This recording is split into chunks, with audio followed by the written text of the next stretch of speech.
नमस्कार दोस्तों, जो हम आप सबके लिए कंसेप्ट सीरीज चला रहे हैं उसमें आज का जो टॉपिक है अल्टरनेटर एमसीक्यू। एमसीक्यू मतलब मल्टीपल चॉइस क्वेश्चन। जो प्रीवियस ईयर एग्जामों में अल्टरनेटर अध्याय से क्वेश्चन आया हुआ है उन्हीं सभी क्वेश्चनों को हम लिए हुए हैं। इस वीडियो में अल्टरनेटर पर जितना क्वेश्चन बन सकता है एकदम सब क्वेश्चन हम लिए हुए हैं, जो कि आगामी एग्जामों में आपके लिए बहुत ज्यादा हेल्पफुल होगा। और इसके पहले अल्टरनेटर का थ्योरी पढ़ना चाहते हैं तो आप जाकर प्लेलिस्ट में पढ़ सकते हैं। इसका थ्योरी भी बहुत बेहतरीन ढंग से समाप्त हम कर हुए हैं। तो चलिए चलते हैं क्वेश्चन की तरफ। अल्टरनेटर अध्याय का क्या है पहला क्वेश्चन। क्वेश्चन है कि एक एक तुल्यकालिक जनित्र मतलब सिंक्रोनस जनरेटर, एक सिंक्रोनस जनरेटर में रोटर क्षेत्र रिक्त स्थान सिंगल से उत्तेजित किया जाता है। तो हम बताए थे पढ़ाते टाइम कि जो सिंक्रोनस जनरेटर होता है डबली एक्साइटेड होता है। डबली एक्साइटेड मतलब जो रोटर होता है इस पर भी डीसी सप्लाई दी जाती है एक्साइट करने के लिए। रोटर पर फील्ड मैग्नेटिक मतलब रोटर क्या होता है कि मैग्नेटिक फील्ड बनाता है या फील्ड बनाता है, मैग्नेटिक फील्ड। आर्मेचर क्या होता है, यहां से लोड को जोड़ी जाती है, लोड को सप्लाई आर्मेचर से दी जाती है। मतलब आर्मेचर कॉइल स्टेटर पर आ जाता है और फील्ड कॉइल रोटर पर आ जाता है। दोनों पर करंट है, इसलिए इसको डबल एक्साइटेड कहते हैं। तो ये वही पूछा है कि रोटर क्षेत्र रिक्त स्थान सिग्नल करता है तो आवेग की स्पंद की डीसी कैसे। तो रोटर को तो डीसी सप्लाई दी जाती है, एक्साइट करते हैं हम लोग, तो डीसी सप्लाई हो जाएगा रोटर क्षेत्र के लिए, डीसी सप्लाई। तो B option is right answer. अगला क्वेश्चन क्या है कि एक तुल्यकाली मशीन, तुल्यकाली का मतलब सिंक्रोनस होता है, तो एक सिंक्रोनस मशीन में खुला परिपथ अभिलक्षण, देखिए ना आगे खुला परिपथ अभिलक्षण का मतलब OCC, open circuit, open circuit characteristics, characteristics आया है ओपन सर्किट कैरेक्टरिस्टिक्स रिक्त स्थान के बीच खींचा जाता है। अच्छा जी, ओपन सर्किट कैरेक्टरिस्टिक्स जब हम पढ़ा रहे थे तो वहां थ्योरी में भी हम बताए थे कि किसके किसके बीच खींचा जाता है। तो एक तो होता है फील्ड करंट, और एक क्या होता है ना कि ओपन सर्किट है, ओपन सर्किट कैरेक्टरिस्टिक्स है तो जो आर्मेचर कॉइल होंगे ना उनका टर्मिनल वोल्टेज निकलेगा। तो टर्मिनल वोल्टेज के बीच में धारा तो बनेगी नहीं, इसलिए इनर्ट मतलब जो टर्मिनल वोल्टेज है, खुला परिपथ में जो वोल्टेज इंड्यूस हो रही है वो वाला वोल्टेज है। तो वोल्टेज और फील्ड करंट के बीच में खींची जाती है। खुला परिपथ है तो आर्मेचर धारा तो आएगा नहीं, यहाँ क्षेत्र धारा ये हो सकता है, लेकिन लघु परिपथ वोल्टेज तो नहीं, लघु परिपथ होता नहीं है खुला परिपथ में, आर्मेचर धारा तो आएगा ही नहीं क्योंकि ओपन सर्किट कैरेक्टरिस्टिक्स है। फिर खुला परिपथ वोल्टेज, हाँ ओपन सर्किट में खुला परिपथ वोल्टेज यही वाला था। फिर आगे आर्मेचर धारा, तो आर्मेचर धारा तो आएगा नहीं क्योंकि ओपन सर्किट कैरेक्टरिस्टिक्स है। फिर खुला परिपथ वोल्टेज और क्षेत्र धारा, तो ये सही है। तो जो ओसीसी खींचा जाता है ना, यह इसी के बीच खींचा जाता है, क्षेत्र धारा आई एफ, फील्ड करंट और ओपन सर्किट में जितना वोल्टेज आर्मेचर कॉइल पर इंड्यूस हो रही है वो वोल्टेज। तो खुला परिपथ वोल्टेज और क्षेत्र धारा के बीच में जो कैरेक्टरिस्टिक्स बनता है वो कैसे बनता है, अगर एयर कोर होती तो सीधा रेखा बनता है, लेकिन जो कोर होती है आर्मेचर में वो तो एयर कोर होता नहीं है, तो कुछ कुछ समय तक सीधा जाएगा, उसके बाद क्या होगा, हल्का सा वो कर्व बनता है। तो यही ओसीसी कैरेक्टरिस्टिक्स है अल्टरनेटर के लिए, तो इनके इनके बीच खींचा जाता है। D option is right answer. अगला क्वेश्चन क्या है, अगला क्वेश्चन है कि किसी सिंक्रोनस जनित्र के लिए वोल्टता नियमन माने वोल्टेज रेगुलेशन की किस विधि को निराशावादी विधि कहते हैं। देखिए जो वोल्टेज रेगुलेशन होता है ना, पहले इसका जो फॉर्मूला होता है नो लोड पर वोल्टेज, जो वोल्टेज होगा नो लोड पर माइनस जो वोल्टेज होगा फुल लोड पर, अब बटा में वोल्टेज फुल लोड पर, परसेंटेज में वोल्टेज रेगुलेशन निकालना है तो गुणे 100 से गुणा करिए।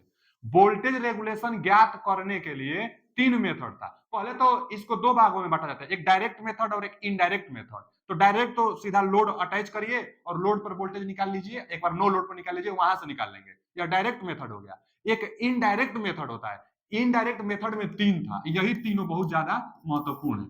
कौन कौन तीन था, तो पहला था ईएमएफ मेथड, ईएमएफ मेथड से वोल्टेज रेगुलेशन ज्ञात करते हैं। दूसरा था एमएमएफ मेथड, एमएमएफ मेथड से भी वोल्टेज रेगुलेशन ज्ञात करते हैं। और तीसरा था जेडपीएफ मतलब zero power factor, zero power factor method, जिसको हम लोग पोइट्रियर ट्रायंगल मेथड भी कहते हैं वोल्टेज रेगुलेशन ज्ञात करने के लिए। तो जीरो पावर फैक्टर मेथड और एक एमएमएफ मेथड जिसको टर्न एम्पियर भी कहते हैं, और एक ईएमएफ जिसको इंपेडेंस मेथड कहते हैं, एक ईएमएफ जिसको इंपेडेंस मेथड कहते हैं। अब वोल्टेज रेगुलेशन फाइंड आउट करने के तीन तरीका है। अब क्या हुआ कि पूछ रहा है इसमें कि किस वोल्टेज रेगुलेशन को निराशावादी कहते हैं, तो इसको कहते हैं ईएमएफ को। निराशावादी का मतलब क्या होता है, पेसिमिस्टिक। जो पेसिमिस्टिक होता है निराशावादी, इसका मतलब जो वोल्टेज रेगुलेशन इसमें निकल कर आता है वोल्टेज रेगुलेशन, उसका मान ज्यादा आता है एक्चुअल वोल्टेज से, माने वास्तविक जो वोल्टेज होगी, जो एक्चुअल वोल्टेज होगा उससे ज्यादा निकल कर आता है ईएमएफ मेथड में, इसलिए इसको निराशावादी। और जो एमएमएफ मेथड होता है ना, इसमें वोल्टेज रेगुलेशन जो निकल कर आता है वह वास्तविक वोल्टेज रेगुलेशन से कम ही निकल के आता है। यह सबसे शुद्ध वोल्टेज रेगुलेशन मेजर करता है, इसलिए इसका सबसे ज्यादा प्रयोग किया जाता है। तो इसमें तो पूछा है निराशावादी, निराशावादी विधि कौन सी है? ईएमएफ मेथड, ईएमएफ मेथड जो है वोल्टेज रेगुलेशन ज्ञात करने का निराशावादी मेथड। चलिए अगला क्वेश्चन की तरफ चलते हैं। अगला क्वेश्चन है कि एक प्रत्यावर्तक, प्रत्यावर्तक अल्टरनेटर को कहते हैं, तो एक प्रत्यावर्तक के लिए शून्य शक्ति गुणांक आ ही गया ना, जेडपीएफ, शून्य शक्ति गुणांक विधि उपयोग करके कोई भी रिक्त स्थान को ज्ञात कर सकता है। तो भैया वोल्टेज रेगुलेशन को ज्ञात कर सकता है। अब ये तो क्वेश्चन था कि वोल्टेज रेगुलेशन ज्ञात करने के लिए तीन मेथड होता है, ईएमएफ जिसको निराशावादी, इसमें वोल्टेज रेगुलेशन का मान ज्यादा आ जाता है, और एमएमएफ इसमें वोल्टेज रेगुलेशन का मान कम आता है और यह आशावादी कहलाता है, और जेडपीएफ जिसको पोइटर ट्रायंगल मेथड कहते हैं, यह शुद्ध मेजर करता है। तो यही तो था जेडपीएफ। जेडपीएफ देखिए यहाँ दिया है कि शून्य शक्ति गुणांक, यानी जेडपीएफ विधि से क्या मेजर किया जाता है? तो वोल्टेज रेगुलेशन विधि, वोल्टेज रेगुलेशन फाइंड आउट किया जाता है। तो A option is right answer. यही है मेथड। देखिए ना पोटियर ट्रायंगल यहाँ बन भी जाता है। जो जेडपीएफ मेथड था ना, जेडपीएफ मेथड, इसमें क्या होता है कि ट्रायंगल बन भी जाता है। अच्छा, यह फिगर देकर पूछता है कि यह कौन सा विधि है, तो पोटियर ट्रायंगल मेथड, अच्छा है जीरो पावर फैक्टर मेथड भी आप बोल सकते हैं। अच्छा जी, और यह किसके किसके बीच खींचा जाता है यह भी पूछता है। तो देखिए ना, फील्ड करंट के बीच तो होगा ही, आर्मेचर जो आर्मेचर करंट होगी, आर्मेचर करंट के बीच में और रेटेड वोल्टेज के बीच में भी खींचा जाता है यह। जैसे अगला क्वेश्चन शायद यही है। देखिए अगला क्वेश्चन क्या है कि एक अल्टरनेटर, मतलब वही, और प्रत्यावर्तक मतलब अल्टरनेटर, शून्य शक्ति गुणांक, फिर आ गया ना, शून्य शक्ति गुणांक कैरेक्टरिस्टिक्स को रिक्त स्थान के मध्य खींचा जाता है। किसके मध्य खींचा जाता है? इसी ग्राफ को पूछ रहा है कि यह जीरो शक्ति गुणांक किसके बीच में खींचा जाता है। तो आप देख सकते हैं आर्मेचर करंट है, फील्ड करंट है, रेटेड वोल्टेज है, यहां से देख लीजिए। पहला संदेह है कि आर्मेचर सिरा वोल्टता और आर्मेचर धारा को स्थिर रखते हुए गति एवं इसके क्षेत्र में, आगे दिया है क्षेत्र धारा एवं गति को स्थिर रखते हुए आर्मेचर सिरा वोल्ट में।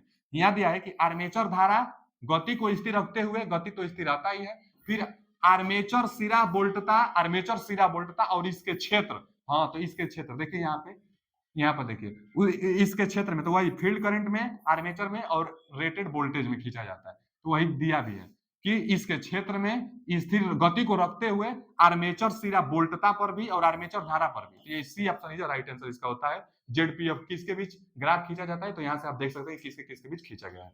चलिए अगला क्वेश्चन की तरफ चलते हैं। अगला क्वेश्चन है कि एक आदर्श प्रत्यावर्तक के पास वोल्टेज रेगुलेशन होना चाहिए। देखिए वोल्टेज रेगुलेशन हम लोग चाहेंगे कि इसका मान कम से कम हो, वोल्टेज रेगुलेशन का मान कम से कम चाहिए। अच्छा जी, तो आदर्श जब अल्टरनेटर बोल दिया तो वोल्टेज रेगुलेशन तब जीरो बता देंगे, वोल्टेज रेगुलेशन कम से कम चाहिए। तो आदर्श अल्टरनेटर बोल दिया है तो वोल्टेज रेगुलेशन का मान शून्य होना चाहिए। अगला क्वेश्चन क्या है? अगला क्वेश्चन है कि एक अंडर एक्साइटेड सिंक्रोनस जनित्र। अब अंडर एक्साइटेड और सिंक्रोनस जनित्र बोला है ना, जब एक्साइटेड की बात करें तो आप तुरंत भी कर्व बना लीजिए, भी कर्व बना लीजिए। अच्छा, यहां पर हम लोग जानते हैं कि यूनिटी पावर फैक्टर होता है। अब यूनिटी पावर फैक्टर से बाद जाते हैं तो अल्टरनेटर में लैग मिलता है, और यूनिटी पावर फैक्टर से पहले आते हैं तो अल्टरनेटर में लीड मिलता है। तो इधर जाएंगे तो लीड मिलेगा। अच्छा, leading power factor unity power factor से कम पर मिलता है, और lagging power factor unity power factor से ज्यादा जाने पर मिलता है। अब यह किसको डिनोट करता है? तो फील्ड करंट को डिनोट करता है, और यह किसको डिनोट करता है? तो आर्मेचर करंट को। अब हम जानते हैं कि फील्ड करंट का मान जैसे जैसे बढ़ता जाता है वैसे वैसे एक्साइटेशन बढ़ते जाता है। तो अब यहाँ एक्साइटेशन कम है, तो मतलब अगर इस जो यह कर्व बना है, अगर इस साइड हम पूछेंगे ना बाबू, तो आप बताएंगे कि अंडर एक्साइटेड है। अंडर एक्साइटेड है क्यों? क्योंकि अभी फील्ड करंट का मान इधर कम है। और जब यूनिटी पावर फैक्टर से आगे ज्यादा जाएंगे तो हम बताएंगे कि ओवर एक्साइटेड है, क्योंकि फील्ड करंट का मान ज्यादा होता जा रहा है। ये कर्व को देखिए, अगर इधर वाला हम पूछेंगे तो आप बताएंगे क्या चीज कि ओवर एक्साइटेड है, ओवर एक्साइटेड है। ओवर एक्साइटेड इधर लैग के केस में ओवर एक्साइटेड मिलता है, और लीड के केस में अंडर एक्साइटेड पर मिलता है। यही हम बताए थे। अच्छा, और भी जान लीजिए, जहां ओवर एक्साइटेड होता है वहां डीमैग्नेटाइज होता है, और जहां अंडर एक्साइटेड होता है वहां मैग्नेटाइज होता है। तो पूछता है कि अल्टरनेटर में armature reaction leading power factor पर कैसा होगा? तो लीडिंग अंडर एक्साइटेड यानी मैग्नेटाइज होगा, और लैगिंग के केस में ओवर एक्साइटेड मतलब डीमैग्नेटाइज होगा। यूनिटी पावर फैक्टर पर क्रॉस मैग्नेटाइज आर्मेचर रिएक्शन होता है। अब इस क्वेश्चन को देखते हैं। बोल रहा है ना कि अंडर एक्साइटेड मतलब इधर की बात कर रहा है, लीडिंग की बात कर रहा है। अंडर एक्साइटेड तुल्यकालिक जनित्र पर प्रचालित होता है। अब किस पर होगा देखिए ना, सक्रिय गुणांक तो पूछा है, अंडर एक्साइटेड लीडिंग, तो अंडर एक्साइटेड बोला है ना, लीडिंग आप खोजिए, पश्चगामी, पश्चगामी और अग्रगामी, अग्रगामी मतलब यही लीड कराता है, यूनिटी तो होगा नहीं, अग्रगामी यानी सी ऑप्शन, ये हिंदी में दे दिया है इसी को, अग्रगामी का मतलब लीडिंग पावर फैक्टर, पश्चगामी मतलब लैगिंग होता है, तो leading power factor under excited में आएगा। अगला क्वेश्चन क्या है, अगला क्वेश्चन है कि 600 आरपीएम पर प्रचारित होने वाले 10 पोल के एक एसी जनित्र, एसी जनित्र का मतलब वही अल्टरनेटर द्वारा उत्पादित प्रत्यावर्ती वोल्टता का आवृत्ति कितना होगा। फ्रीक्वेंसी पूछा है ना भैया, फ्रीक्वेंसी के लिए तो हम एक फॉर्मूला बार बार बता, जैसे सिंक्रोनस स्पीड वाला, सिंक्रोनस स्पीड क्या होता है 120 एफ बटा में पी, यहीं से अगर हम फ्रीक्वेंसी निकालते हैं तो इसका इसमें गुणा हो जाता है, तो सिंक्रोनस स्पीड गुणे पी बटा में 120। अब फ्रीक्वेंसी पूछा है तो माना भर दीजिए, स्पीड दिया है ना कि 600 आरपीएम पर प्रचालित होने वाले, तो 600 आरपीएम स्पीड दिया है, तो 600 आरपीएम रख दीजिए, कितना पोलो की संख्या दिया है 10 पोल के लिए, 10 पोल दिया है तो पोलो की संख्या 10 रख दीजिए, अब बटा में 120, बटा में 120। अब देखिए यहाँ तो 10 है तो इस 10 से एक जीरो आप कटा दीजिए, अब आगे ना 6 से इसको घटाए, देखिए 6 यानी 100 ऊपर, ये 6 दूना के 12, 2 100 बटा में 2 ना, तो फिर 2 से इसको कटा दीजिए, कितना निकल कर आ रहा है 50 निकल कर आ रहा है, frequency 50 hertz, frequency 50 hertz, C option is right answer. Formula आप जानते रहेंगे तो बना लेंगे, फ्रीक्वेंसी पूछा है तो 50 हर्ट्ज आएगा।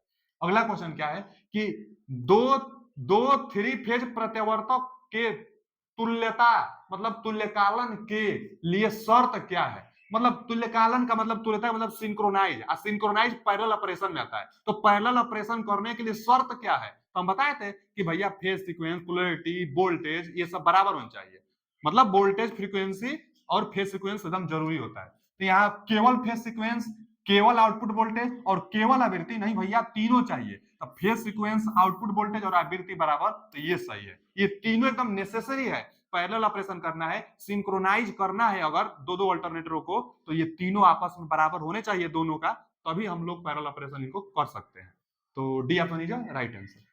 अगला क्वेश्चन है कि अल्टरनेटर की स्टेटर बाइंडिंग की सुरक्षा के लिए किस रिले का प्रयोग किया जाता है, ये अभी बहुत ज्यादा क्वेश्चन पूछा जाता है, बहुत ज्यादा क्वेश्चन। अब पूछा क्या है कि अल्टरनेटर की स्टेटर बाइंडिंग की सुरक्षा के लिए, तो विभेदीय दिया है, जबकि वो ऑप्शन ज्यादातर देता है डिफरेंशियल रिले, तो आप डिफरेंशियल रिले जानते रहेगा, नहीं तो हिंदी नाम है इसी का विभेदी, तो differential, differential relay, differential relay का प्रयोग अल्टरनेटर की सुरक्षा के लिए प्रयोग किया जाता है, ये जानते रहिएगा। अल्टरनेटर में भी क्या करता है तो स्टेटर बाइंडिंग को, तो स्टेटर बाइंडिंग अथवा अल्टरनेटर की सुरक्षा के लिए डिफरेंशियल रिले का प्रयोग किया जाता है, ये बात को जानते रहिएगा, हिंदी नाम है विभेदीय रिले, तो डिफरेंशियल रिले का प्रयोग अल्टरनेटर की सुरक्षा में किया जाता है। आगे निम्नलिखित में से किस मशीन को तुल्यकालिक जनित्र कहा जाता है, भैया सिंक्रोनस जनरेटर किसको कहेंगे, सिंक्रोनस जनरेटर, प्रत्यावर्तक को कहेंगे, ये भी हलवा क्वेश्चन एकदम है, प्रत्यावर्तक को ना कहेंगे सिंक्रोनस जनरेटर, सिंक्रोनस जनरेटर प्रत्यावर्तक को कहेंगे। अगला क्वेश्चन क्या है इसको देखते हैं, एक क्वाइल के दोनों पक्षों के बीच की दूरी को आर्मेचर स्लॉट के रूप में मापा जाता है, इसे क्वाइल फैक्टर, अरे क्वाइल स्पैन कहते हैं, चाहे क्वाइल पिच कहते हैं, क्वाइल पिच चाहे क्वाइल स्पैन, डी ऑप्शन समझा देते हैं हम इसको। देखिए यहाँ पर नॉर्थ पोल मान लीजिए और साउथ पोल, जब हम बाइंडिंग करते हैं बाबू, जब हम बाइंडिंग करते हैं तो यहां से मान लीजिए बाइंडिंग करेंगे, इधर जाएंगे यहां से और यहां से, ठीक यही ना बाइंडिंग हो गया। अब देखिए ये बाइंडिंग करेंगे, यही बोला है ना कि किसी क्वाइल के स्लॉटों में, स्लॉट में बाइंडिंग की जाती है, तो दोनों एक्टिव सिरों के बीच की यही एक्टिव होता है, इतना ये एक्टिव है और ये एक्टिव है, ये ही दोनों साइड का जो ये वाला सिरा एक्टिव होता है, माने यही इंड्यूस ईएमएफ करने के लिए उत्तरदायी होते हैं, ये तो घुमावदार होता है, स्लॉटों में आप देखे होंगे जो ऊपर से घुमावदार होता है वह इनएक्टिव होता है, एक्टिव क्वाइल तो बस ये और यही एक्टिव क्वाइल होता है, तो इन्हीं दोनों एक्टिव क्वाइल के बीच की दूरी को क्वाइल स्पैन चाहे क्वाइल पिच कहते हैं, तो क्वाइल स्पैन इसी को कहते हैं। बोला भी था कि क्वाइल के दोनों पक्षों के बीच की दूरी को आर्मेचर स्लॉटों के रूप में मापा जाता है, तो उसको क्या कहते हैं तो क्वाइल स्पैन कहते हैं, क्वाइल स्पैन। अब पिच फैक्टर भी हम बताए थे कि नॉर्थ पोल और साउथ पोल, दो क्रमागत पोलों के बीच में क्या होता है कि पिच फैक्टर होता है। अब यहाँ पर पिच फैक्टर का मान 1 आएगा, क्योंकि क्वाइल पिच और पोल पिच का रेशियो जो होगा वही पिच फैक्टर कहलाएगा, थ्योरी पढ़ी उसमें अच्छी तरह से एकदम बताया, तो इसका क्वाइल स्पैन होगा, B option is right answer. अगला चलते हैं, अगला है कि यदि एक प्रत्यावर्तक मोटर के पोल की संख्या 4 से बढ़ाकर 8 कर दिया जाए, तब तो मोटर की गति 1500 आरपीएम से कितना हो जाएगा, भैया तो पहले पोल की बात कर रहा है और स्पीड की बात कर रहा है, तो पोल और स्पीड में संबंध क्या है इसको जानना जरूरी है। पोल और स्पीड में संबंध, तो स्पीड के लिए फॉर्मूला क्या आता है? सिंक्रोनस स्पीड बराबर आता है फॉर्मूला 120 एफ बटा में पी। भैया जी 120 और फ्रीक्वेंसी तो कांस्टेंट रहती है। अब पोल और स्पीड की बात किया है तो एक दूसरे के व्युत्क्रमानुपाती है। अगर इनमें हम संबंध निकालें, देखिए अगर इनमें हम संबंध निकालें, अगर इनमें हम संबंध निकालें, एक दूसरे के व्युत्क्रमानुपाती है, तो मान लीजिए ना हम n1 स्पीड करेंगे अब बटा में n2 स्पीड, n1 बटा में n2 स्पीड, तो एक दूसरे से व्युत्क्रमानुपाती है दोनों, तो हम क्या करेंगे n1 है तो यहां हम क्या कर देंगे p2 कर देंगे अब बटा में p1। पोलों की संख्या है p, व्युत्क्रमानुपाती है, n1 तो p2 आएगा, n2 तो p1 आएगा। क्यों? क्योंकि व्युत्क्रमानुपाती संबंध है। अब मान भर दीजिए, क्या दिया है कि एक अल्टरनेटर के लिए 4 पोल बढ़ाकर 8 पोल कर दिया जाता है। पहला 4 पोल था, इसको बढ़ाकर 8 कर दिया जाता है, यानी ये 4 पोल था, ये 4 पोल था, बढ़ाकर 8 कर दिया जाता है। ठीक है, स्पीड, स्पीड क्या है? बढ़ाकर 8 कर दिया जाए, मोटर की गति 1500 आरपीएम से कितना हो जाएगा? 1500 से कितना हो जाएगा? यानी n1 का मान 1500 दिया है, n2 कितना हो जाएगा यही पूछा है आपसे। मान भरा है, देखिए यहाँ से 4 दूना के 8, दो बार में तो कट गया, 2 से इसको घटा देंगे तो 1500 है, तो 750 निकल कर आ रहा है। n2 का मान कितना निकल कर आ रहा है? 750 आरपीएम।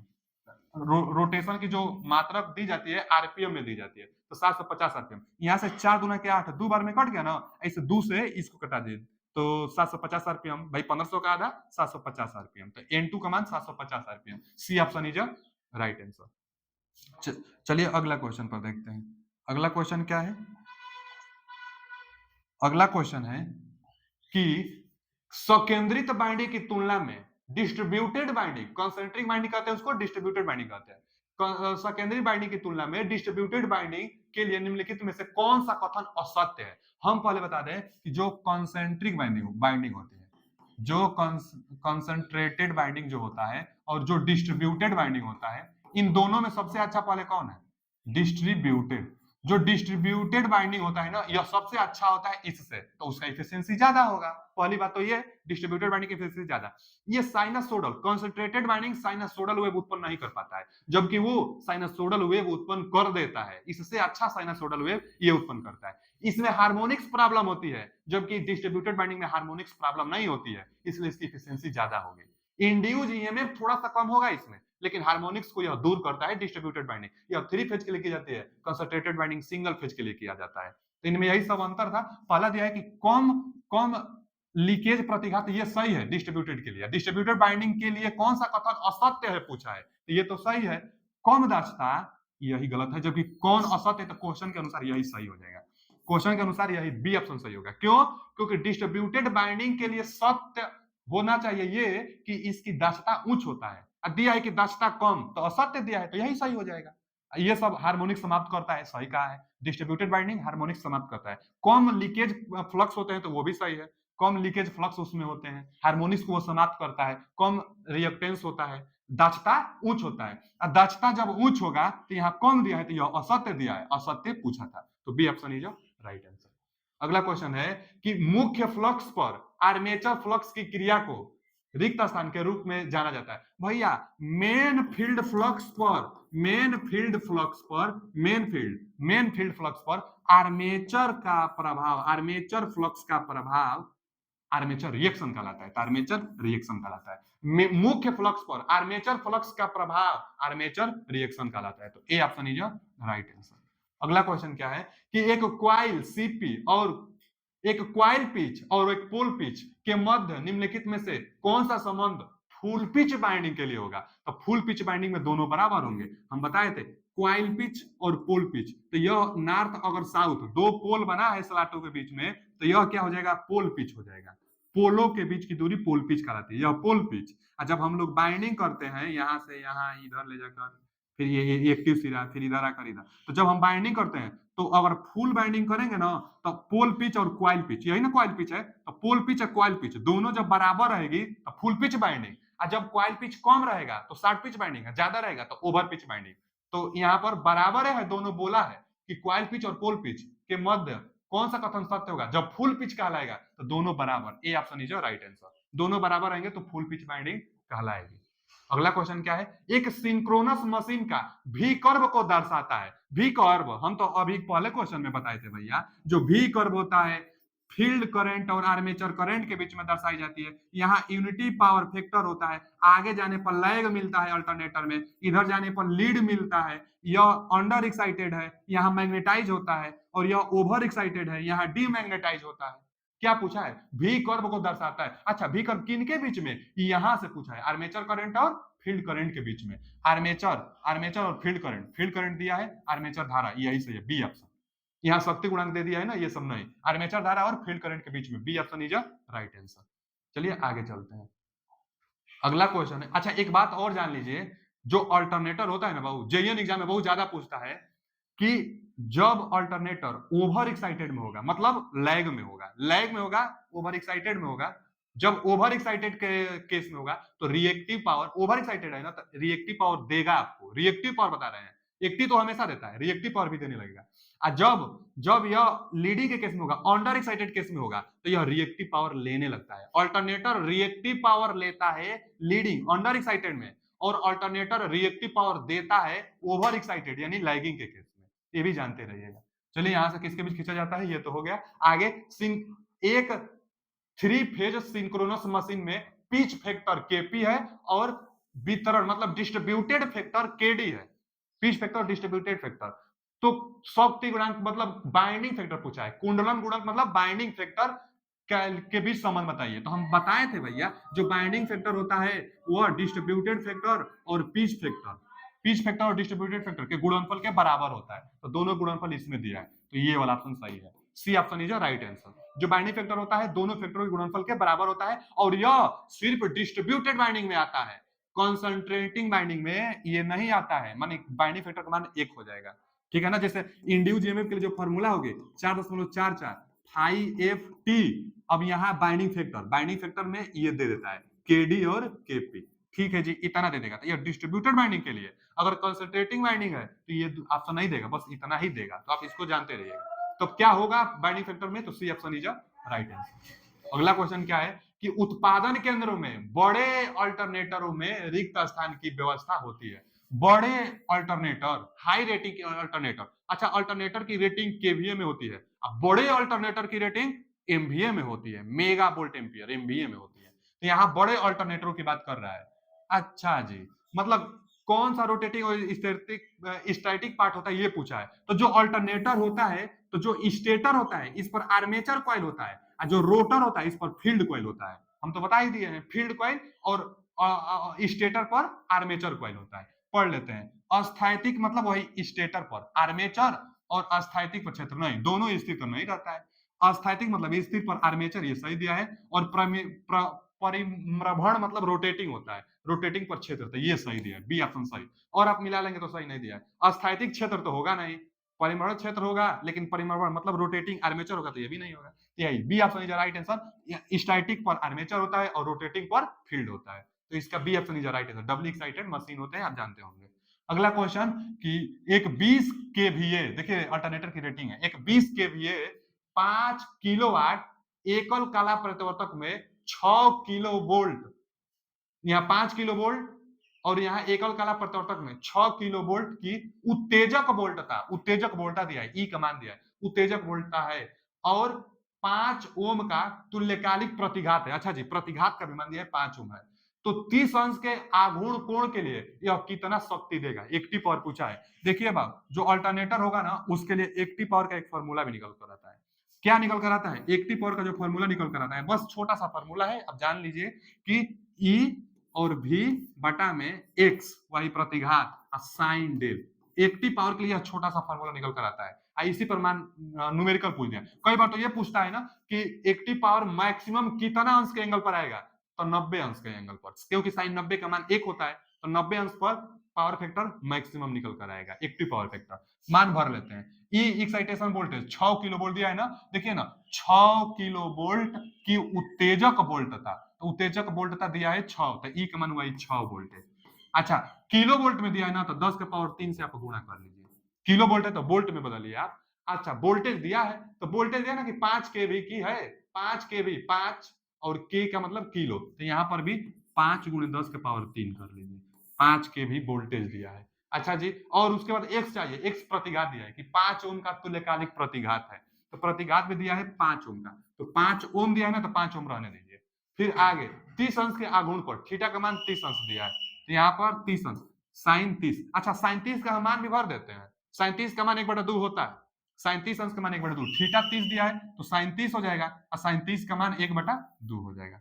आगे देखिए निकाल लेते हैं हम, यहां से ना क्या किया जाए कि 5 से इस 5 को घटा दिया जाए, और 2 से इसको घटा दिया जाए, कितना बच गया बाबू, यहाँ 3 बचा और 10 का पावर 6 बचा, 3 गुणे 10 का पावर 6, पावर में नहीं दिया है तो इसको मेगा लगा दीजिए, मेगावाट, पावर की रेटिंग वाट होती है, यहाँ 10 के पावर 6 है तो 3 मेगावाट, 3 मेगावाट, देखिए डी ऑप्शन दिखाई दे रहा है, तो इसका D option is right answer. बस ये छोटा सा फॉर्मूला है, एक्टिव पावर के लिए जानते रहिए, 90 अंश पर इसका मान मैक्सिमम आता है, ये भी जानते रहिए। ठीक है, आगे चलते हैं।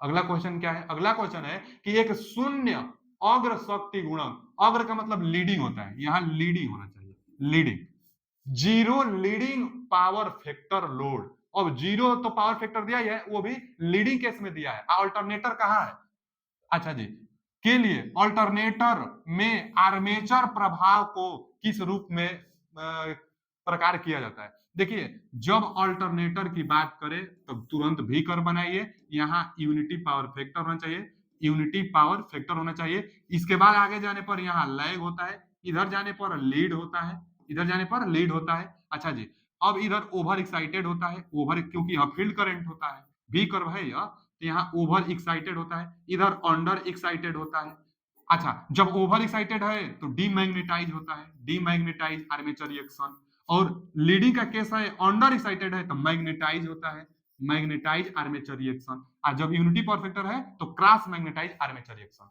यहाँ वही पूछा है कि जीरो लीडिंग पावर फैक्टर, इधर बात कर रहा है लीडिंग पावर फैक्टर की बात कर रहा है, लीडिंग पावर फैक्टर में आर्मेचर रिएक्शन मैग्नेटाइज होता है, वही पूछा है आर्मेचर रिएक्शन का प्रभाव कैसा होता है, मैग्नेटाइज, मैग्नेटाइज, अच्छा मैग्नेटाइज से रिलेट करके नहीं दिया है, दिया है कि फील्ड उत्तेजन धारा में वृद्धि, नहीं फील्ड उत्तेजन धारा में वृद्धि कहां, ये तो कमी में ना है, लीडिंग मैग्नेटाइज यानी अंडर एक्साइटेड यानी कमी होनी चाहिए, यहाँ की क्षेत्र धारा में वृद्धि दिया है, गलत दिया है, क्षेत्र बाइंडिंग फेरो में वृद्धि, टर्न की तो बातें नहीं होगी, क्षेत्र उत्तेजन धारा में कमी, तो यही सही है, कमी, यही ना है क्षेत्र उत्तेजन धारा, तो क्षेत्र उत्तेजन धारा में कमी होता है लीडिंग पावर फैक्टर के केस में, आर्मेचर रिएक्शन मैग्नेटाइज, और जो धारा होगी वह कमी होगी, तो यहाँ पर कमी वाला धारा यानी C option is right answer. चलिए अगला क्वेश्चन की तरफ, अगला क्वेश्चन है एक एक समुन्नत पोल सेलिएंट, पढ़िए आप, ये हिंदी में दिया है, एक सेलिएंट पोल प्रत्यावर्तक, सेलिएंट पोल अल्टरनेटर को रिक्त स्थान का व्यास और रिक्त स्थान अक्षीय लंबाई होता है, अच्छा जी, देखिए एक सेलिएंट पोल होता है और एक सिलेंड्रिकल पोल होता है, एक सेलिएंट और एक सिलेंड्रिकल, जो सिलेंड्रिकल होता है उसका अक्षीय व्यास क्या होता है, ज्यादा होता है, अक्षीय लंबाई ज्यादा होती है, तो सिलेंड्रिकल में अक्षीय, तो सेलिएंट में अक्षीय लंबाई क्या होगी, कम होगी, तो यहाँ तो कम होगा, अच्छा जी, आगे अब आगे देखिए कि जो सिलेंड्रिकल लंबाई होता है उसका अक्षीय लंबाई ज्यादा लेकिन व्यास कम, जबकि वो नॉन सेलिएंट था, सेलिएंट में उल्टा होगा, सेलिएंट में व्यास ज्यादा अक्षीय लंबाई कम, और सेलिएंट पूछा है तो इसका व्यास क्या होगा, व्यास ज्यादा होगा, व्यास ज्यादा व्यास होता है और कम अक्षीय लंबाई होती है सेलिएंट वाला में, सेलिएंट कैसा था, हम देखे थे कि जो सेलिएंट होता है उसकी डिजाइन कुछ ऐसा होता है, सेलिएंट में जो डिजाइन होती है सेलिएंट की डिजाइन ऐसा होता है, अच्छा जो सिलेंड्रिकल होता है सिलेंड्रिकल का कैसा होता है, ऐसा होता है, तो देख रहे हैं ना कि सिलेंड्रिकल का अक्षीय लंबाई ज्यादा है जबकि व्यास कम है, यह है क्या सेलिएंट टाइप, सेलिएंट टाइप का व्यास ज्यादा होता है, सेलिएंट टाइप का व्यास ज्यादा होता है, अक्षीय लंबाई कम, तो इसका व्यास ज्यादा अक्षीय लंबाई कम, तो पहला ऑप्शन देखिए दीर्घ और लघु, पहला ऑप्शन ही मिल गया दीर्घ और लघु, आप जानते हैं कि इनमें अंतर बहुत ज्यादा पूछता है, सेलिएंट पोल टाइप रोटर और नॉन सेलिएंट जिसको सिलेंड्रिकल कहते हैं, इन दोनों में अंतर बहुत ज्यादा पूछता है, अंतर हम थ्योरी में पढ़ा है, जाकर थ्योरी आप पढ़ सकते हैं, बहुत ज्यादा इंपॉर्टेंट है, बहुत ज्यादा अंतर भी होता है इनमें, आगे कि अल्टरनेटर में एक्साइटर पहले क्या होता है, एक्साइटर जो एक्साइट किया जाता है, जो जो रोटर होता है, रोटर पर एक तो स्टेटर होगा, स्टेटर पर आर्मेचर बाइंडिंग होगी, रोटर होगा जिस पर फील्ड बाइंडिंग होता है, फील्ड बाइंडिंग को डीसी सप्लाई देंगे, तो डीसी सप्लाई जिससे देंगे उसी को एक्साइटर कहते हैं, एक्साइटर डीसी सप्लाई रोटर को देता है जो मैग्नेटिक फील्ड बनाता है, अच्छा तो एक्साइटर जो होगा वह क्या होगा, कैसे डीसी सप्लाई, बैटरी से देंगे कि किससे देंगे, तो डीसी शंट जनरेटर से देते हैं। डीसी शंट जनरेटर एक्साइटर का काम करता है, क्यों? क्योंकि वह कांस्टेंट वोल्टेज देता है, तो शंट जनरेटर होता है। अब यहाँ दिया है कि एक्साइटर का क्या काम है, तो बाइंडिंग को, स्टेटर बाइंडिंग को, स्टेटर में नहीं भैया, स्टेटर बाइंडिंग को नहीं, स्टेटर में तो आर्मेचर होता है, आर्मेचर को एक्साइटर नहीं देता है, स्टेटर को तो देता ही नहीं है। उत्तेजन, हाँ उत्तेजन, उत्तेजन बाइंडिंग को एसी तो गलत है, उत्तेजन बाइंडिंग को डीसी देता है, ये सही है, डी ऑप्शन, यही तो है उत्तेजन बाइंडिंग। उत्तेजन बाइंडिंग को डीसी सप्लाई एक्साइटर की सहायता से दिया जाता है। और क्या है एक्साइटर? एक्साइटर एक DC generator, DC shunt generator, DC shunt generator. क्यों शंट जनरेटर? क्योंकि जो शंट जनरेटर होता है, शंट जनरेटर कांस्टेंट वोल्टेज देता है, तो डीसी कांस्टेंट वोल्टेज एक्साइटर को, एक्साइटर मतलब जो कांस्टेंट वोल्टेज दे, डीसी दे, रोटर को दे, एक्साइटर को दे, इसलिए D option is right answer. अगला क्वेश्चन क्या है? अगला क्वेश्चन है कि एक अल्टरनेटर को समग्र दास्ता मतलब इफिशियंसी ज्ञात करने के लिए परिभाषित किया जाता है। तो किसी भी मशीन की इफिशियंसी क्या होगी? आउटपुट बटा में इनपुट, तो आउटपुट ऊपर आना चाहिए, आउटपुट, ये सही दिया है, ये सही दिया है, ये भी सही दिया है, ये भी सही दिया है, ठीक है, ऊपर तो सब में सही है। अब आगे बटा में इनपुट, इनपुट, इनपुट, इनपुट, और यहाँ इनपुट दिया है, देखिए आउटपुट बटा में इनपुट। लेकिन और एक देखिए ना कि लॉसेस के पद में दिया है, यहाँ आउटपुट अब प्लस जो हानियां होगी, दोनों मिलाकर इनपुट के बराबर, तो पहला ही ऑप्शन सही है, क्योंकि आउटपुट इनमें गुणा नहीं, गुणा नहीं, केवल इनपुट शक्ति दे दिया है, प्लस में कुछ लॉसेस भी होगा, तो यहाँ से ये जो इफिशियंसी निकल कर आती है, बहुत ज्यादा उत्कृष्ट फॉर्मूला है। ये नहीं होता तब इसको लगाते हैं कि भैया आउटपुट बटा में इनपुट इफिशियंसी को बताएगी, आउटपुट बटा में इनपुट। लेकिन ये अभी तो दिया है कि जो आउटपुट जितना निकल रहा है वो आउटपुट प्लस जितना लॉसेस, यही तो इनपुट कहलाता है, आउटपुट प्लस लॉसेस इनपुट कहलाता है। तो यह इनपुट, यह दिया है तो इसको मारेंगे, यह नहीं दिया होता तब इसको मारते हैं कि आउटपुट बटा में इनपुट। तो यहाँ से A option is right answer, output plus losses मिलाकर इनपुट होगा, आउटपुट तो जितना मिल रहा है वो होता है, तो यह इफिशियंसी को प्रदर्शित करता है। किसी भी मशीन में यही फॉर्मूला लगाई जाती है। चलिए आगे, आगे है कि अल्टरनेटर को एक डीसी सोर्स द्वारा उत्तेजित किया जाता है। ठीक है जी, अल्टरनेटर को जो रोटर वाइंडिंग को उत्तेजित की जाती है ना, डीसी सोर्स द्वारा की जाती है, ठीक है।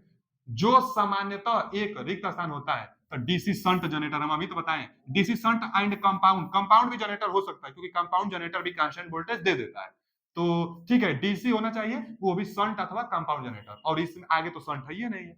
तभी बताएं कि जो एक्साइटर होता है डीसी शंट जनरेटर होता है, यह रोटर को एक्साइट करने के लिए प्रयोग की जाती है, इसको एक्साइटर कहते हैं। तो वही बोला है यहाँ पे कि उत्तेजित उत्तेजित किया जाता है किसके सहायता से? तो डीसी शंट जनरेटर की सहायता से। A option is right answer. अगला क्वेश्चन, अल्टरनेटर के कोर को लेमिनेटेड क्यों किया जाता है? भैया लेमिनेटेड ईडी करंट को कम करने के लिए और सिलिकॉन मटेरियल हिस्टेरिसिस लॉसेस को कम करने के लिए, तो लेमिनेटेड पूछा है, तो लेमिनेटेड ईडी करंट यानी भौर हानि को कम करने के लिए। C option is right answer. Laminated मतलब क्या होता है? जो कोर होता है जिसमें बाइंडिंग करते हैं, तो वह पतला पतला होना चाहिए, मतलब ये ना कि एक ही बार मोटा लेयर से नहीं बना चाहिए, पतला पतला लेयर से बना के पूरा तब उसको तैयार किया जाता है, उसी को लेमिनेटेड कहते हैं। लेमिनेटेड की मोटाई 0.35 से 0.35 mm से 0.35 mm से कितना 0.5 mm तक रखी जाती है लेमिनेटेड की मोटाई, यह भी पूछता है। तो ईडी करंट चाहे भौर हानि को कम करने के लिए लेमिनेटेड कोर को लेमिनेटेड किया जाता है।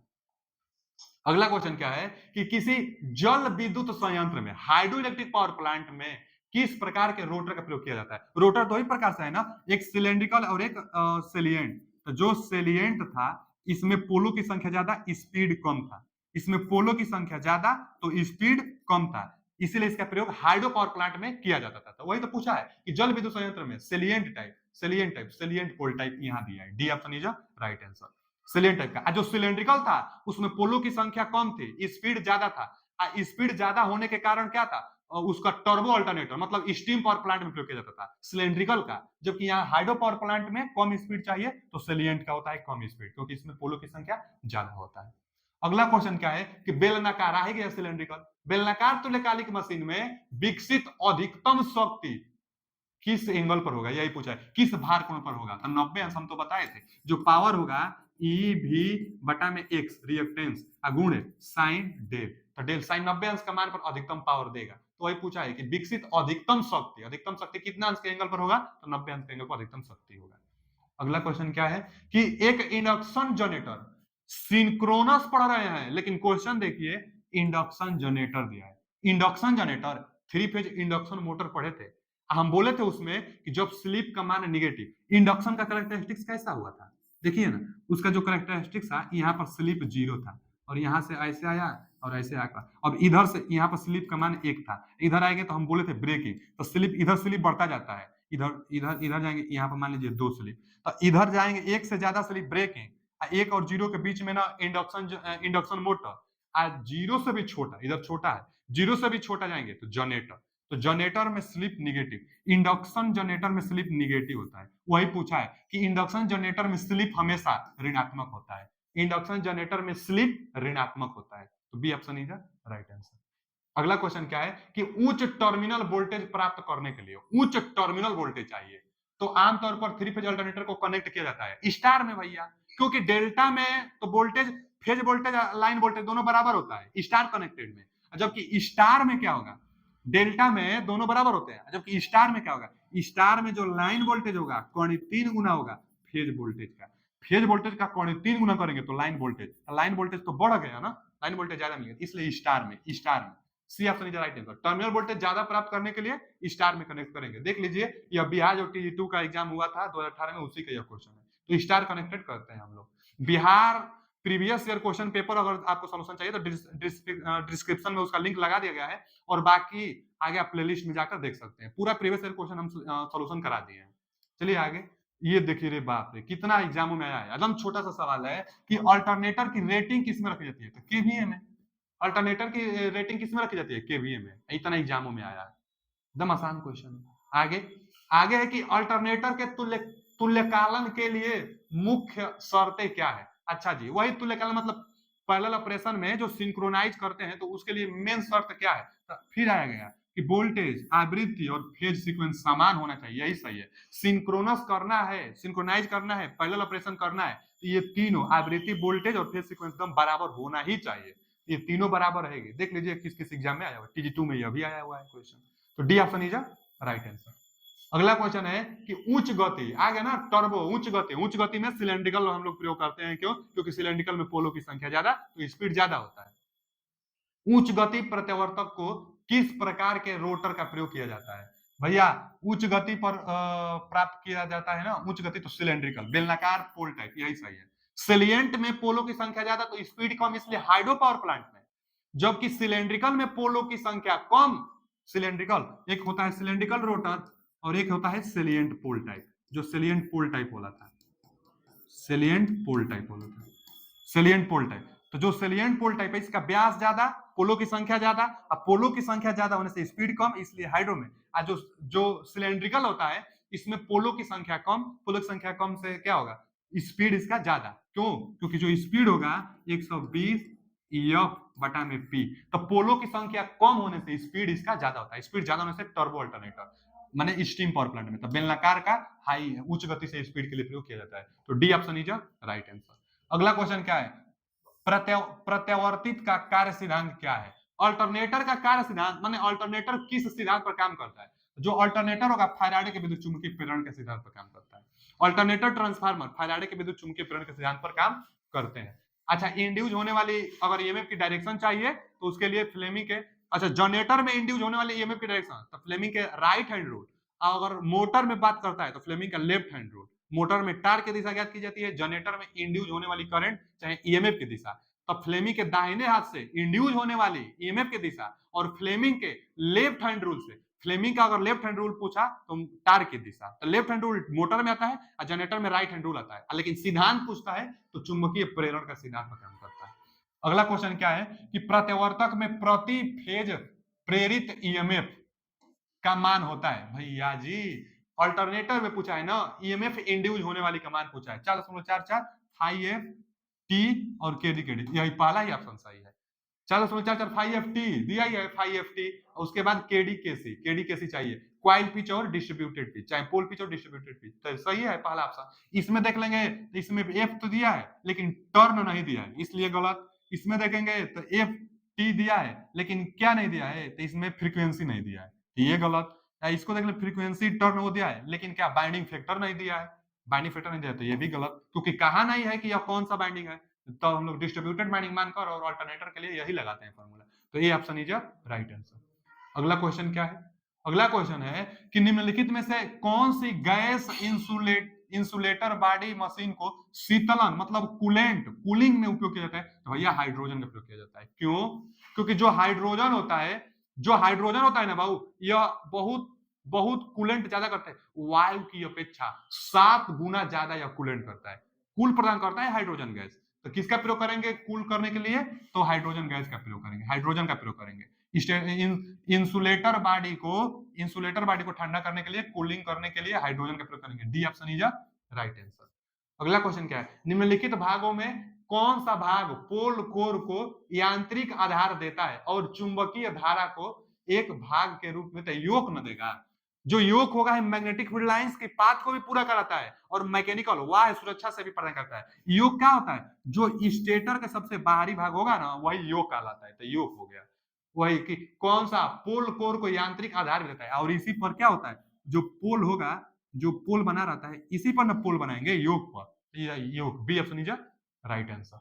अगला क्वेश्चन क्या है कि सिंक्रोनस जनरेटर का वोल्टेज रेगुलेशन ऋणात्मक हो सकता है। वोल्टेज रेगुलेशन ऋणात्मक पूछा है। वोल्टेज रेगुलेशन का फॉर्मूला हम बताए थे, वोल्टेज रेगुलेशन का फॉर्मूला हम बताए थे कि R cos phi plus minus X sine phi. तो देखिए ना, पहले तो वोल्टेज रेगुलेशन किस पर निर्भर करता है? तो पावर फैक्टर और लोड पर भी निर्भर करता है। और उसके बाद अगर माइनस रहता है तो लीडिंग के लिए, और प्लस रहता है तो लैगिंग के लिए। जब प्लस रहेगा तो वोल्टेज रेगुलेशन हमेशा पॉजिटिव देगा, और जब माइनस रहेगा तो वोल्टेज रेगुलेशन कुछ भी आ सकता है। कुछ भी का मतलब जीरो भी, निगेटिव भी, पॉजिटिव भी। कैसे? तो जब माइनस रहेगा तो कभी इसका मान ज्यादा रहेगा तो पॉजिटिव मान देगा, जब माइनस बीच में रहेगा तो कभी दोनों बराबर हो जाएंगे तो जीरो भी आ जाएगा। अब जब माइनस बीच में रहेगा तो इसका मान कम और इसका मान ज्यादा तो निगेटिव ही मान दे देगा। माइनस कब रहेगा? लीडिंग के केस में, तो लीडिंग पावर फैक्टर पर।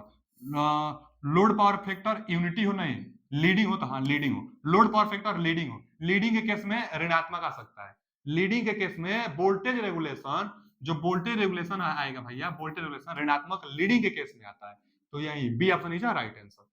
अगला क्वेश्चन है कि किसके मदद के साथ एक एसी जनरेटर विद्युत ऊर्जा को बाहरी भार के लिए जोड़ा जाता है? अच्छा, बाहरी भार मतलब जो लोड से जोड़ा जाता है, स्लिप रिंग से जोड़ा जाता है। स्लिप रिंग से। अब बहुत लोग बताएंगे कि भैया स्लिप रिंग से तो हम लोग एक्साइटेशन देते हैं, तो यह छोटी मशीन के लिए बोला है, बड़ी मशीन की बातें नहीं कर रहा है। जैसे क्या होता है ना कि जो छोटी मशीन होगी और एक बड़ी मशीन होती है, तो हम लोग जानते हैं कि एक स्टेटर और एक रोटर होता है। तो देखिए, जो बड़ी मशीन होती है तो रोटर को फील्ड वाइंडिंग, मतलब जो फील्ड वाइंडिंग होगी रोटर पर, आर्मेचर वाइंडिंग होगी वही स्टेटर पर, और लोड को हम लोग सप्लाई दे देते हैं, आर्मेचर से लोड को सप्लाई दे देते हैं। यहाँ पर ना फील्ड वाइंडिंग रखते हैं रोटर पर।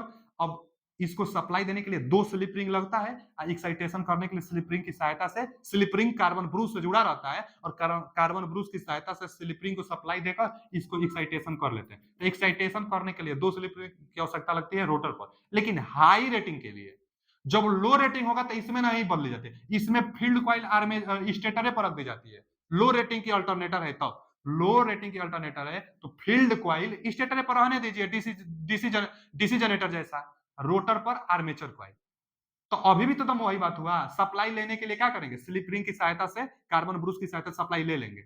अच्छा, तो स्लिप रिंग कितना लगेगा? तो 2 स्लिप रिंग, छोटी मशीन है ना तो 2 स्लिप रिंग लगेगा। तो स्लिप रिंग की सहायता से लोड को जोड़ा जाता है छोटी मशीनों में। अच्छा, आप और अदर विकल्प देख लीजिए, कोर मैग्नेट से तो आप लोड को जोड़ेंगे नहीं, फील्ड मैग्नेट से भी आप लोड को तो जोड़ेंगे नहीं, फील्ड बाइंडिंग से भी आप लोड को जोड़ेंगे नहीं। एक ही ऑप्शन बच गया स्लिप रिंग, तो स्लिप रिंग इसका सही जवाब हो जाएगा। चलिए आगे चलते हैं। अगला क्वेश्चन है कि उच्च गति के अल्टरनेटर के लिए किस प्रकार का रोटर का प्रयोग किया जाता है? फिर आ गया ना उच्च गति भैया, सिलेंड्रिकल, सिलेंड्रिकल को नॉन सेलिएंट पोल टाइप कहते हैं। उच्च गति में नॉन सेलिएंट में सिलेंड्रिकल कहते हैं। इसका पोलों की संख्या कम, इसलिए स्पीड इसका ज्यादा। इसका प्रयोग टर्बो अल्टरनेटर मतलब स्टीम पावर प्लांट में किया जाता है। इसका B option is right answer. चलिए अगला क्वेश्चन देखते हैं। अगला क्वेश्चन है कि अल्टरनेटर में डैम्पर बाइंडिंग का उपयोग करने का उद्देश्य निम्नलिखित में से कौन सा है? डैम्पर बाइंडिंग हंटिंग इफेक्ट को कम करने के लिए। अगला जो अध्याय स्टार्ट होने वाला है, 3 फेज सिंक्रोनस मोटर स्टार्ट होने वाला है। सिंक्रोनस मोटर स्टार्ट करेंगे तो उसमें आप देखेंगे कि जो डैम्पर बाइंडिंग होगा वह हंटिंग को कम करता है। तो वही पूछा है यहाँ पर भी कि डैम्पर बाइंडिंग का उपयोग किसके उद्देश्य के लिए किया जाता है? तो हंटिंग प्रभाव को कम करने के लिए, डी ऑप्शन। अब हंटिंग क्या होता है, तो हंटिंग जैसे पहले तो पोल होगा ना, तो पोल शू पर डैम्पर बाइंडिंग का प्रयोग किया जाता है। जो पोल शू होता है, पोल शू पर डैम्पर बाइंडिंग अलग से एक बाइंडिंग प्रयोग की जाती है इसको सेल्फ स्टार्टेड बनाने के लिए। आगे देखेंगे कि जो 3 फेज सिंक्रोनस मोटर होगा, सिंक्रोनस मोटर सेल्फ स्टार्टेड नहीं होता है, तो सेल्फ स्टार्टेड बनाने के लिए भी डैम्पर बाइंडिंग का प्रयोग किया जाता है। और एक उद्देश्य यह भी है कि जो रोटर होगा ना, कंपन करने लगती है, तो फ्लक्चुएट कंपन आने लगती है, तो कंपन को दूर करने के लिए डैम्पर बाइंडिंग का प्रयोग किया जाता है, तो वही हंटिंग कहलाता है। हंटिंग को दूर करने के लिए डैम्पर बाइंडिंग का प्रयोग किया जाता है। तो D option is right answer. अगला क्वेश्चन है कि एक सिंक्रोनस जनरेटर में पांचवा हार्मोनिक्स को हटाने के लिए कॉइल को कितने डिग्री स्टार्ट करना होगा, यह भी हम बताए हैं कि हार्मोनिक्स को हटाने के लिए अल्फा बराबर 180 बटा में एन। अब एन क्या है, जिस नंबर वाले हार्मोनिक्स को आपको हटाना है उससे भाग दीजिए तो यह निकल कर आ जाएगा। तो पांचवा हार्मोनिक्स को हटाना है तो 5 से भाग दे दीजिए, 180 बटा में 5, 5 से भाग दीजिए, क्या हो जाएगा, 5 तिहाई 15, 3 बचा, 5 छक्के 30, 36 अंश, 36 अंश। देखिए सी ऑप्शन 36 डिग्री। अब इलेक्ट्रिकली दिया है ना, तो इलेक्ट्रिकली आता है, क्योंकि देखिए ना एक संबंध आता है, इलेक्ट्रिकल एंगल बराबर पी पोलो की संख्या बटा में 2 गुणे मैकेनिकल एंगल। तो इससे भी क्वेश्चन बहुत बार बनता है, आप जानते रहिएगा। मैकेनिकल एंगल देगा, पोलो की संख्या देगा, इलेक्ट्रिकल एंगल आपसे पूछेगा। कई बार इलेक्ट्रिकल एंगल देगा, अब मैकेनिकल एंगल आपसे पूछेगा, पोलो की संख्या दिया रहेगा। तो यह भी फॉर्मूला बहुत इंपॉर्टेंट है, इसको भी कॉपी पर नोट डाउन कर लीजिएगा। ये फॉर्मूला बहुत ज्यादा इंपॉर्टेंट है। इलेक्ट्रिकल डिग्री बराबर पोलो की संख्या बटा में 2 गुणे मैकेनिकल डिग्री, यहाँ से। और यह जो निकल कर आता है 36 डिग्री इलेक्ट्रिकल, तो यहाँ से C option is right answer. Harmonics को कम करने के लिए 36 डिग्री पहले हम लोग बाइंडिंग कर देंगे। जो 60 बाइंडिंग करते हैं तो कितना डिग्री स्टार्ट करेंगे, तो 36 स्टार्ट कर देंगे, तो फिफ्थ हार्मोनिक्स समाप्त हो जाएगा। चलिए आगे चलते हैं। अगला क्वेश्चन है कि अल्टरनेटर में स्टेटर कोर किसका बना होता है। भैया जो स्टेटर कोर होगा वह तो सिलिकॉन स्टील का बना होता है। जो स्टेटर कोर होता है किसका बना होता है, सिलिकॉन स्टील का बना होता है, सिलिकॉन स्टील का बना होता है, ठीक है ना, सिलिकॉन स्टील का बना होता है, सिलिकॉन स्टील का स्टेटर कोर बना होता है। कई बार यह क्वेश्चन पूछता है आगे कि क्या होता है जब अल्टरनेटर को अति उत्तेजित किया जाता है। फिर बोला है ना अति उत्तेजित, तुरंत जब एक्साइटेशन बोल दे तुरंत आप भी कर्व बना लीजिए, भी कर्व बना लीजिए, याद भी हो जाएगा। अब तो याद ही हो गया होगा कि जो भी कर्व होता है, भी कर्व वो आर्मेचर करंट और फील्ड करंट में बनाई जाती है। यहाँ पर जो होता है यूनिटी पावर फैक्टर होता है, इधर ओवर एक्साइटेड होता है, इधर क्या होता है, ओवर एक्साइटेड होता है, ओवर एक्साइटेड। इधर क्या होता है, अंडर एक्साइटेड। अच्छा इधर या काहे अंडर एक्साइटेड, काहे कि फील्ड करंट का मान कम है तो अंडर एक्साइटेड। इधर या ओवर एक्साइटेड, काहे कि फील्ड करंट का मान कम है। यूनिटी पावर फैक्टर से आगे जाने पर लैग मिलता है अल्टरनेटर में, और इधर जाने पर लीड मिलता है। यूनिटी पावर फैक्टर से इधर क्या है, लीड मिलता है, लीड। हम और जानते हैं कि जो अल्टरनेटर होता है अंडर एक्साइटेड लीडिंग में रिएक्टिव पावर लेता है, और ओवर एक्साइटेड में लैगिंग केस में रिएक्टिव पावर देता है और एक्टिव पावर भी देता है। एक्टिव पावर तो हमेशा देगा, रिएक्टिव पावर कब लेगा यहां से क्वेश्चन पूछता है। फिर आगे आर्मेचर रिएक्शन को पूछता है, तो यूनिटी पावर फैक्टर पर आर्मेचर रिएक्शन क्रॉस मैग्नेटाइज चाहे डिस्टोर्शन बोलते हैं, फिर लैगिंग चाहे ओवर एक्साइटेशन में डीमैग्नेटाइज, और यहाँ पर मैग्नेटाइज आर्मेचर रिएक्शन होता है। क्या पूछा है, एक अल्टरनेटर को ओवर एक्साइटेड माने यहाँ ओवर एक्साइटेड कहा जाता है। अब कहा है कि इकाई शक्ति गुणांक पर, यूनिटी पावर फैक्टर पर नहीं कहा जाता है। अग्रगामी शक्ति गुणांक, अग्रगामी का मतलब लीडिंग, तो लीडिंग पर अंडर एक्साइटेड होगा, पूछा है ओवर एक्साइटेड। पश्चगामी, हाँ यही सही है, पश्चगामी शक्ति गुणांक माने लैगिंग, लैगिंग पर ओवर एक्साइटेड मिलता है, लैगिंग पर ओवर एक्साइटेड मिलता है, तो इसका C option is right answer. Over excited कहां मिलता है, तो लैगिंग पावर फैक्टर पर ओवर एक्साइटेड मिलता है। चलिए अगला क्वेश्चन देखते हैं। अगला क्वेश्चन है एक अल्टरनेटर को सिंक्रोनाइज करने की 2 विधियां है। तो अल्टरनेटर को सिंक्रोनाइज करना है, सिंक्रोनाइज मतलब क्या करना है कि पैरेलल ऑपरेशन करना है। पैरेलल ऑपरेशन के लिए सिंक्रोनाइज करने के लिए 2-3 मेथड था। कौन कौन था, तो एक डार्क लाइन मेथड था, एक डार्क ब्राइट लाइन मेथड था, और उसके बाद सिंक्रोनोस्कोप था। तीन मेथड था, तो देख लेते हैं। भार प्रभाव ये तो कोई मेथड नहीं, हिस्टोसिस कोई मेथड नहीं है, टू ब्राइट और एक डार्क ये भी नहीं है, टू ब्राइट और एक डार्क नहीं है, दो विधि पूछा है, तो लैंप विधि और सिंक्रोनोस्कोप विधि, ये सही है, लैंप विधि और ये। अच्छा अब यहां दिया ना कि टू ब्राइट और एक डार्क, तो यह मतलब क्या होगा कि अगर सिंक्रोनस अगर हम लोग को चेक करना है, पैरेलल ऑपरेशन करना है, तो टू ब्राइट और एक नहीं, दो डार्क होता है और एक ब्राइट होता है, और वह एक ही मेथड होगा। जबकि यहां पूछा है कि दो विधियां कौन सी है, जबकि ये इसमें ना दो पहले तो यह तो गलत लिखा है, दो डार्क और एक ब्राइट भी होगा और वह एक ही विधि होगी। यहाँ पूछा है 2 विधियां, तो यह लैंप विधि बोल दीजिए, इसमें आप जितना जो डार्क ब्राइट जो लगाना है लगा लीजिए, और एक सिंक्रोनोस्कोप विधि यहाँ एकदम स्पष्ट दिया है, तो D option is right answer. Synchronoscope विधि भी होती है सिंक्रोनाइज करने के लिए। अगला क्या है कि डीजल जनरेटर ओवर स्पीड, भैया जब ओवर स्पीड आ जाए तो ओवर स्पीड को कंट्रोल करने के लिए गवर्नर का प्रयोग किया जाता है। बहुत इंपॉर्टेंट क्वेश्चन है, गवर्नर का प्रयोग ओवर स्पीड कंट्रोल करने के लिए, ओवर स्पीड से सुरक्षा, ओवर स्पीड से कंट्रोल करने के लिए गवर्नर का प्रयोग किया जाता है। तो D option is right answer, एकदम याद कर लीजिए, गवर्नर का प्रयोग ओवर स्पीड के लिए किया जाता है। आगे, प्रत्यावर्तक का वोल्टता नियंत्रण, वोल्टेज रेगुलेशन किस पर निर्भर करता है? वोल्टेज रेगुलेशन अल्टरनेटर का किस पर निर्भर करेगा? तो वोल्टेज रेगुलेशन के लिए हम फॉर्मूला लिख रहे थे ना, कि जैसे क्या था, R cos phi plus minus X sine phi. तो आप देख लीजिए, ये लोड भी है और पावर फैक्टर भी है, तो लोड और पावर फैक्टर, लोड और पावर फैक्टर दोनों पर, तो A option is right answer. Load और पावर फैक्टर दोनों पर वोल्टेज रेगुलेशन निर्भर करता है। कौन सा लोड? हम बताए भी थे कि जो वोल्टेज रेगुलेशन होगा, रजिस्टिव लोड है तो वोल्टेज रेगुलेशन पॉजिटिव आएगा, इंडक्टिव लोड है तो भी वोल्टेज रेगुलेशन पॉजिटिव आएगा, लेकिन कैपेसिटिव है तो पॉजिटिव नेगेटिव जीरो कुछ भी आ सकता है, तो लोड पर भी निर्भर कर रहा है और पावर फैक्टर पर भी निर्भर करता है, तो इसका A option is right answer. Voltage regulation load पर भी निर्भर करता है। आगे, एक एक्साइटर प्रदान करता है, भैया एक्साइटर डीसी प्रदान करता है, जो रोटर को एक्साइट करने के लिए किया जाता है। एक्साइटर में डीसी शंट जनरेटर का प्रयोग किया जाता है रोटर को एक्साइट करने के लिए, जितना एक्साइट करेंगे उतना वोल्टेज अच्छा मिलेगा, तो डीसी सप्लाई देता है, यही सही है, एक्साइटर डीसी सप्लाई देता है रोटर को, तो A option is right answer. आगे दिया है कि आर्मेचर चालकों की संख्या 84 तथा पोलो की संख्या 6 है, तो पोल पिच बताइए भैया। पोल जो पिच होगा, पोल पोल जो पिच होगा, पोल पिच टोटल क्वाइलों की संख्या बटा में पोलो की संख्या, अच्छा है टोटल स्लाटों की संख्या बटा में टोटल पोलो की संख्या। तो टोटल स्लाटों की दिया है कि चालकों की दिया है, कोई बात नहीं, टोटल चालकों की संख्या चाहे स्लाटों की संख्या बटा में पोलो की संख्या, बटा में पोलो की संख्या 6, पोलो की संख्या 6, यहां से कटा दीजिए, 6 एकम 6, 6 एकम 6, 2 बचा, 6 चौका 24, 14 आ रहा है, 14, यानी D option is right answer. तो डी ऑप्शन, पोल पिच, पोल टोटल पोल से आप भाग देंगे, स्लाटों की संख्या कॉइलों की संख्या में टोटल पोल की संख्या से भाग देंगे तो पोल पिच निकल कर आएगा, तो इसका D option is right answer. अगला क्वेश्चन है कि अल्टरनेटर का वोल्टेज रेगुलेशन निम्न सूत्र से ज्ञात करेंगे। वोल्टेज रेगुलेशन, तो no load minus full load बटा फुल लोड, लो पहला ही सही है, एकदम जानते रहिएगा question, no load minus full load बटा में फुल लोड, यहाँ फुल लोड यहाँ फुल लोड दम आना ही चाहिए। आगे देख लेंगे तो नो लोड गलत, नो लोड गलत, रूट में गलत, यानी no load minus full load बटा में फुल लोड गुणे 100 परसेंटेज में वोल्टेज रेगुलेशन निकालने के लिए फॉर्मूला है, कोई न्यूमेरिकल भी दे देता है इस पर। अगला क्वेश्चन क्या है, यह तो स्टार है, ऐसा अगर फिगर देगा तो यह अर्थ से कनेक्टेड, अर्थिंग के लिए दर्शाया गया है, ऐसा फिगर अर्थिंग के लिए दर्शाया गया था, स्टार और अर्थ, तो अर्थ युक्त स्टार, तो यही सही है, अर्थ भी है और स्टार भी है, तो C option is right answer, C option is right answer.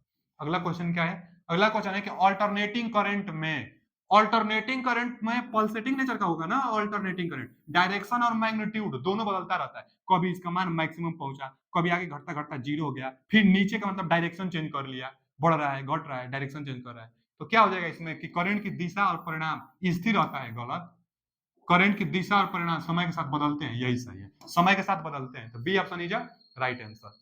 अब और क्वेश्चन नहीं है अल्टरनेटर में, लगभग जितना क्वेश्चन संभव है ना, इतना क्वेश्चन पढ़ लीजिए, लगभग 60 क्वेश्चन हम करा दिए हैं, तो इतना क्वेश्चन बहुत है, और रिपीटेड क्वेश्चन मिलेगा, इसी पर कुछ ना कुछ लिंक करके दिया रहेगा, आप थ्योरी पढ़ लीजिए और इस क्वेश्चन को एक बार सोल्यूशन खुद से कर लीजिए, देखिएगा आप हर एक क्वेश्चन आप बना लेंगे, उठाकर आप देखेंगे तो आप। थैंक यू, धन्यवाद। वीडियो कैसा लगा कमेंट करिए। आगे जो स्टार्ट करने वाले हैं हम, वो 3 फेज सिंक्रोनस मोटर स्टार्ट करने वाले हैं। दशहरा की कुछ दिन वीडियो नहीं भी मिल सकती है, कोशिश करेंगे कि वीडियो ज्यादा से ज्यादा आपको मिलती रहे। थैंक यू, धन्यवाद।